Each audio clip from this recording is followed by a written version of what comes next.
Suara naskah tentang serial film Homeland pembuka dalam dunia pasca -9/11. Rasa aman tidak lagi hadir sebagai kepastian, melainkan sebagai kecemasan yang terus-menerus. Serial Homeland lahir dari ruang ini, ruang ketidakpastian, ketakutan, dan kecurigaan yang menjadi bagian dari kehidupan politik modern. Video esai ini tidak membahas Homeland sebagai hiburan semata, tetapi sebagai teks budaya. Sebuah naskah yang berbicara tentang bagaimana keamanan didefinisikan, bagaimana musuh dibayangkan, dan bagaimana manusia membayar harga psikologis demi apa yang disebut keamanan nasional. Mengapa Homeland?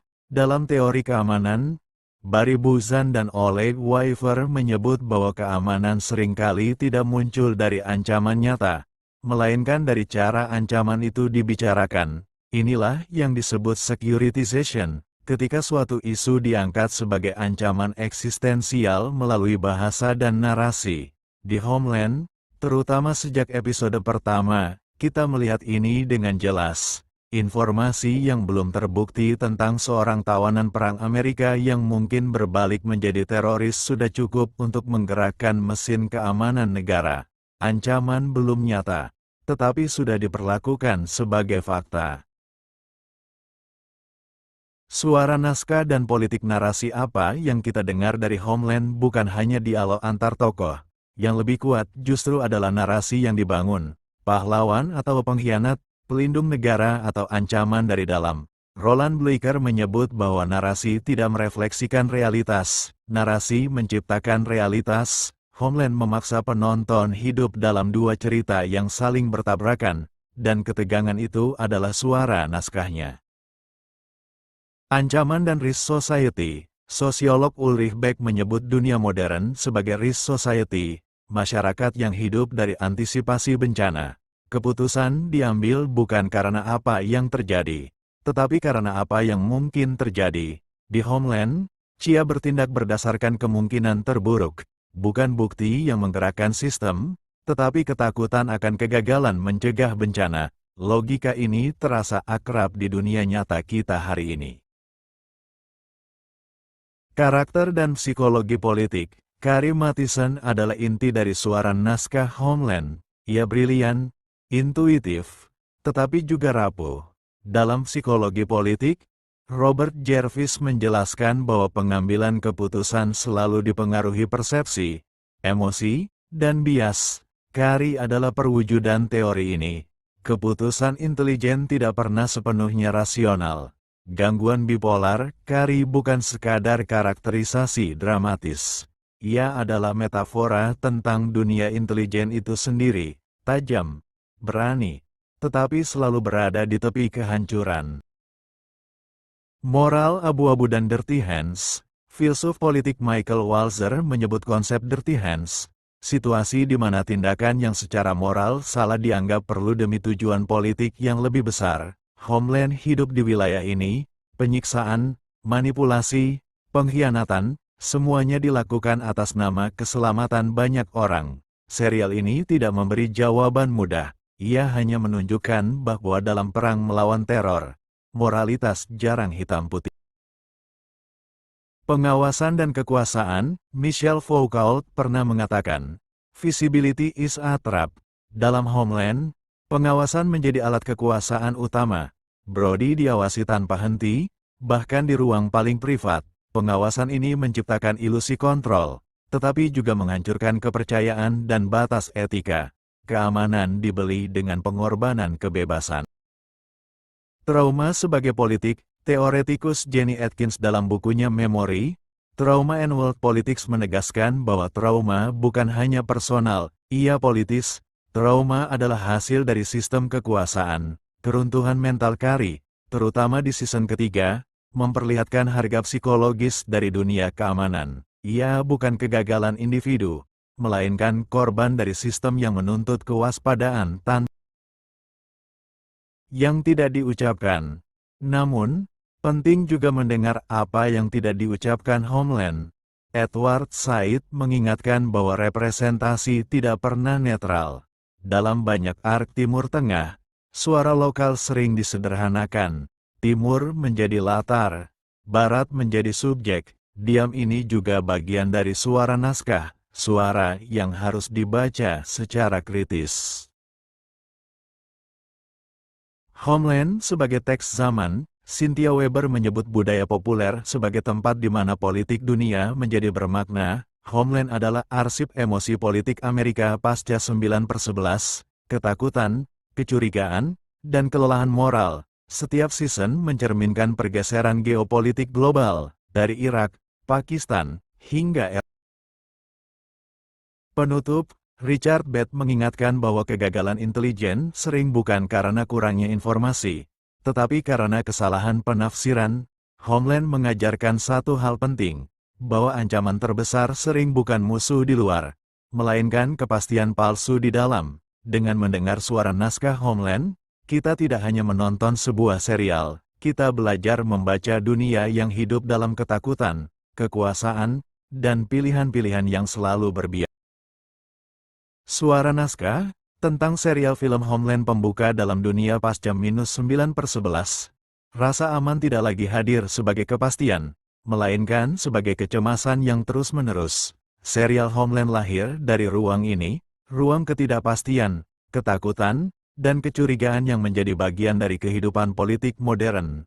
Video esai ini tidak membahas Homeland sebagai hiburan semata, tetapi sebagai teks budaya. Sebuah naskah yang berbicara tentang bagaimana keamanan didefinisikan, bagaimana musuh dibayangkan, dan bagaimana manusia membayar harga psikologis demi apa yang disebut keamanan nasional.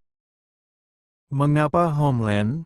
Dalam teori keamanan, Barry Buzan dan Oleg Weifer menyebut bahwa keamanan seringkali tidak muncul dari ancaman nyata, melainkan dari cara ancaman itu dibicarakan. Inilah yang disebut securitization, ketika suatu isu diangkat sebagai ancaman eksistensial melalui bahasa dan narasi. Di Homeland, terutama sejak episode pertama, kita melihat ini dengan jelas. Informasi yang belum terbukti tentang seorang tawanan perang Amerika yang mungkin berbalik menjadi teroris sudah cukup untuk menggerakkan mesin keamanan negara. Ancaman belum nyata, tetapi sudah diperlakukan sebagai fakta. Suara naskah dan politik narasi apa yang kita dengar dari Homeland bukan hanya dialog antar tokoh. Yang lebih kuat justru adalah narasi yang dibangun. Pahlawan atau pengkhianat, pelindung negara atau ancaman dari dalam. Roland Bleeker menyebut bahwa narasi tidak merefleksikan realitas. Narasi menciptakan realitas. Homeland memaksa penonton hidup dalam dua cerita yang saling bertabrakan, dan ketegangan itu adalah suara naskahnya.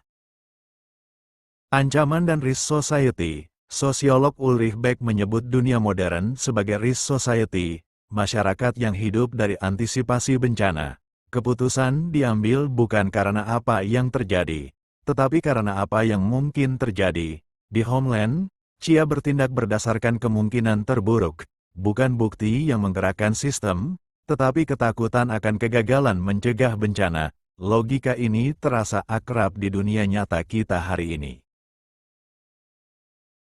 Karakter dan psikologi politik. Carrie Mathison adalah inti dari suara naskah Homeland. Ia brilian, intuitif, tetapi juga rapuh. Dalam psikologi politik, Robert Jervis menjelaskan bahwa pengambilan keputusan selalu dipengaruhi persepsi, emosi, dan bias.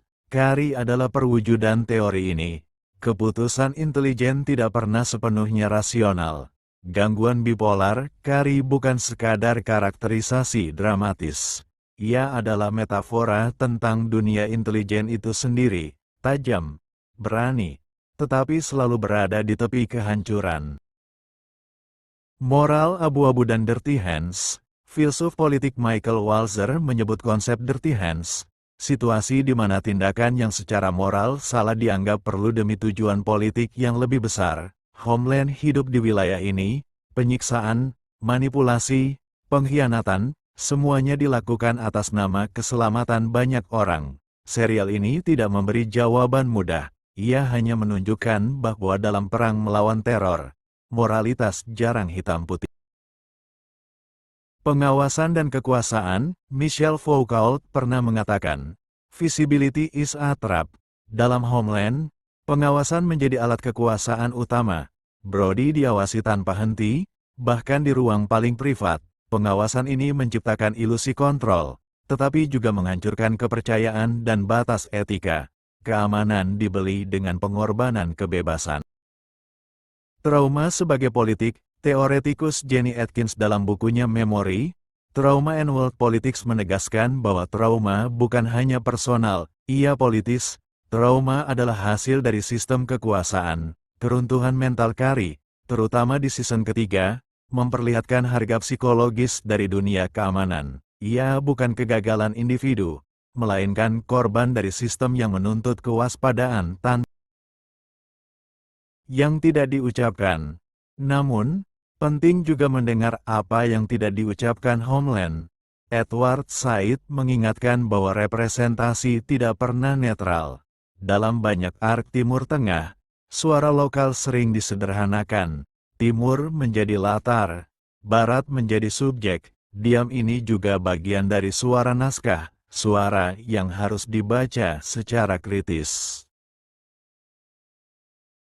Homeland sebagai teks zaman, Cynthia Weber menyebut budaya populer sebagai tempat di mana politik dunia menjadi bermakna. Homeland adalah arsip emosi politik Amerika pasca 9/11, ketakutan, kecurigaan, dan kelelahan moral. Setiap season mencerminkan pergeseran geopolitik global, dari Irak, Pakistan, hingga Penutup, Richard Bett mengingatkan bahwa kegagalan intelijen sering bukan karena kurangnya informasi, tetapi karena kesalahan penafsiran. Homeland mengajarkan satu hal penting, bahwa ancaman terbesar sering bukan musuh di luar, melainkan kepastian palsu di dalam. Dengan mendengar suara naskah Homeland, kita tidak hanya menonton sebuah serial, kita belajar membaca dunia yang hidup dalam ketakutan, kekuasaan, dan pilihan-pilihan yang selalu berbiaya.